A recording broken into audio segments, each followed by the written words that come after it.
O'zbekistonda dollar yig'ib qo'yganlarga shoshilinch xabar. Dollar oldi-sottisini ertadan boshlab srochniy to'xtating. Noxush xabar tarqaldi.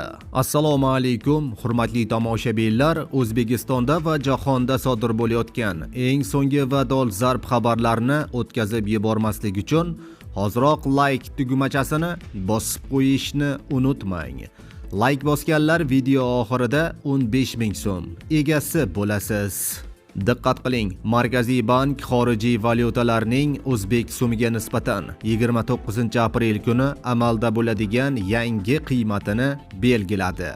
Unga ko'ra rubl kursi 0.91 so'mga pastlab 160.26 so'mni tashkil etdi.